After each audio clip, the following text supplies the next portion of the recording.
दोस्तों नमस्कार, मैं हूं शैलेंद्र सिंह और आप देख रहे हैं हमारा यूट्यूब चैनल शब्द शब्द शैलेंद्र सिंह। आज एक नए सेगमेंट के साथ हम आपके साथ हैं और हमारा ये नया सेगमेंट जो है वो है स्टोरी टेलिंग का। लोगों को ये बताने का एक माध्यम है कि हर कहानी का एक मतलब होता है और कहानियों का जीवन में एक बड़ा सार्थक संदेश होता है। तमाम तरीके की कहानियाँ जीवन में एक सार्थक संदेश लेके आती हैं। एक ऐसी ही कहानी के साथ आज हम आपके साथ जुड़ रहे हैं। पहले हम आपको कहानी सुनाते हैं और फिर उस कहानी में जो संदेश है, जो एक समझ है, जो सीख है, वो क्या है वो हम आपको बताएंगे। कहानी है एक जंगल की और उस जंगल का राजा होता है शेर। आपको पता है शेर बहुत शक्तिशाली होता है। जब तक वो राजा होता है जंगल के सभी जानवर उससे डरते रहते हैं और फिर धीरे धीरे वो कोई दूसरा शेर राजा हो जाता है और वो एक अकेलेपन का शिकार हो जाता है। ये कहानी ऐसे ही एक शेर की है। शेर बहुत दिन जंगल में रहता है, सारे पशु पक्षी उससे डरते रहते हैं। एक राजा की तरह वो अपने पूरे जीवन को गुजारता है। हर किसी के जीवन में जिस तरीके से उतार चढ़ाव आते हैं, शेर के जीवन में भी उतार आया और वो बूढ़ा होने लगा। बूढ़ा होने के साथ ही साथ उसका जो राजपाट था, राजा कोई दूसरा शेर बन गया और वो अपने उसने अपना घर जंगल में बनाया हुआ था, उसमें वो रहता था। अब उससे कोई मिलने भी नहीं आता था, न उससे कोई अपनी परेशानी कहने आता था, न उसके साथ कोई अपना सुख दुख बांटता था। एक तरीके से वो अकेला जीवन जी रहा था। दिन में वो कोई शिकार छोटा मोटा कर लेता था, उसको खा लेता था, फिर शाम होती थी, फिर सुबह होती थी और ऐसे ही वो अपने दिन काट रहा होता है।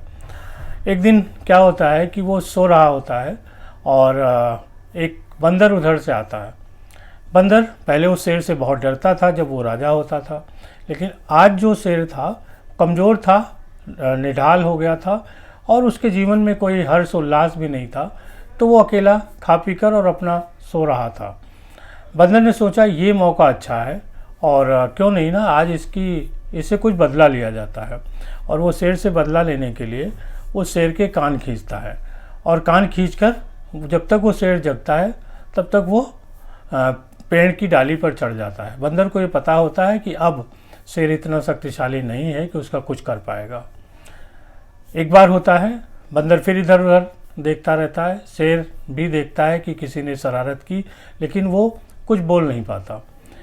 फिर वो अपनी तरह की सोने की कोशिश करने लगता है, निढाल पड़ा रहता है। बंदर को मज़ा आ रहा होता है। एक बार फिर वो बंदर आता है और फिर उसको कान खींचता है और पेड़ पे चढ़ जाता है। इस तरीके से ये 2-3 बार 4 बार ये घटना लगातार बंदर करता रहता है और शेर भी एक बार जगता है, फिर सो जाता है, फिर जगता है, फिर सो जाता है।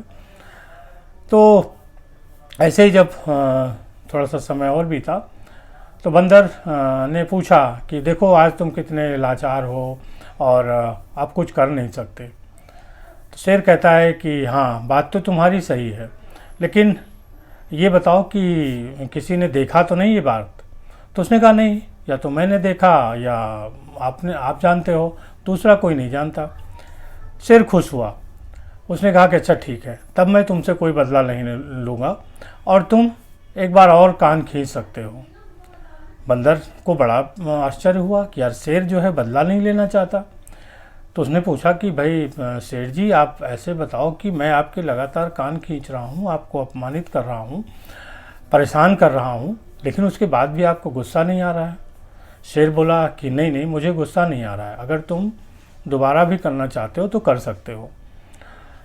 बंदर ने कहा नहीं अब मैं ऐसा नहीं करना चाहता हूँ, लेकिन आप ये बताइए कि आप गुस्सा क्यों नहीं हुए?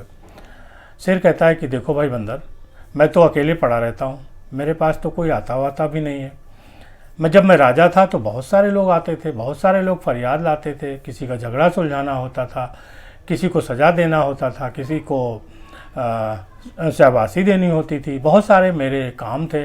लेकिन अब मेरे पास कोई काम नहीं है और इसलिए कोई आता जाता नहीं है। बहुत दिन बाद तुम आए हो तो मुझे अच्छा लगा। तुमको लग रहा था कि मैं बार बार सो जा रहा हूँ, तो मैं सो नहीं रहा था। दरअसल मुझे अच्छा लग रहा था और मैं सोच रहा था कि ठीक है, एक दो बार वो ऐसे और करे तो भी मुझे कोई दिक्कत नहीं है। इसीलिए मैंने तुमको न पकड़ने की कोशिश की, न तुमको सज़ा देने की कोशिश की। बंदर ने पूछा, अरे आप में इतना बदलाव हुआ? शेर बोला, नहीं, मेरे में कोई बदलाव नहीं हुआ है, मैं अकेलेपन का शिकार हो गया हूँ। तो तुम आए, तुमने मेरे कान खींचे और इतनी देर हम लोगों ने हंसी मजाक की और अच्छा लगा, मुझे बहुत अच्छा लगा। तो लेकिन यही अगर किसी ने देख लिया होता तब मैं ज़रूर अपने को अपमानित महसूस करता। अगर हम दोनों अकेले में हैं तो हम दोस्ती में कुछ भी ऐसी शरारतें कर सकते हैं और हमें बुरा भी नहीं लगेगा, हमारा समय भी बीत रहा है। इस तरीके से शेर और बंदर के बीच फिर एक अंडरस्टैंडिंग हो जाती है और बंदर हमेशा जो है वो शेर का अकेलापन दूर करने के लिए आ जाता है। दोनों बैठ के बात करते हैं, एक दूसरे के कान खिंचाई टांग खिंचाई भी करते हैं और फिर उनका जीवन ऐसे ही बीत रहा होता है।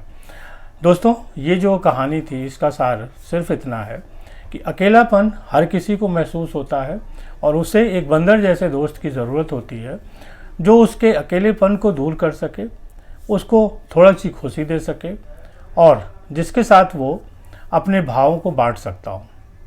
ये भी ज़रूरी है कि ज़रूरी नहीं कि जब आप अपने किसी दोस्त के साथ हों तो उस चीज़ को, उस समय को, उस जो भाव है उसको पूरी दुनिया को दिखाएं। हो सकता है कि दुनिया उस भाव को किसी और तरीके से ले।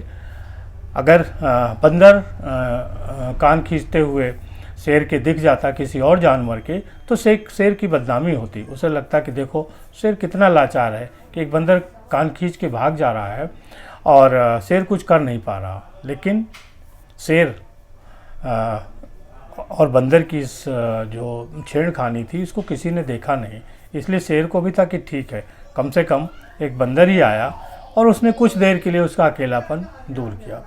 जंगल का राजा शेर इतना बड़ा होता है, उसके बाद भी उसे अकेलेपन का एहसास होता है, अकेलेपन के हालातों में घिर जाता है।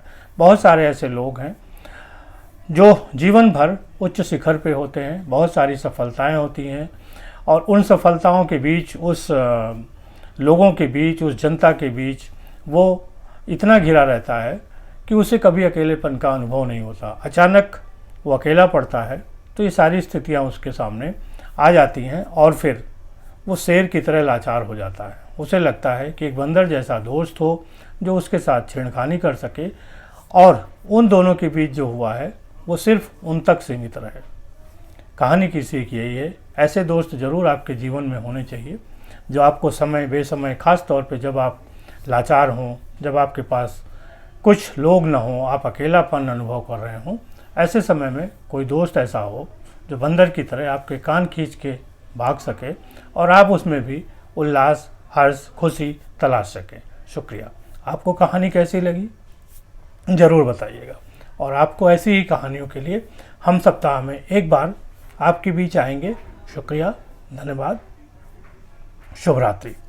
हमारा जो चैनल है उसको लाइक, शेयर और सब्सक्राइब करते रहिए, लोगों तक पहुंचाते रहिए ताकि हम आपको नए नए सेगमेंट के साथ जोड़ सकें। शुक्रिया।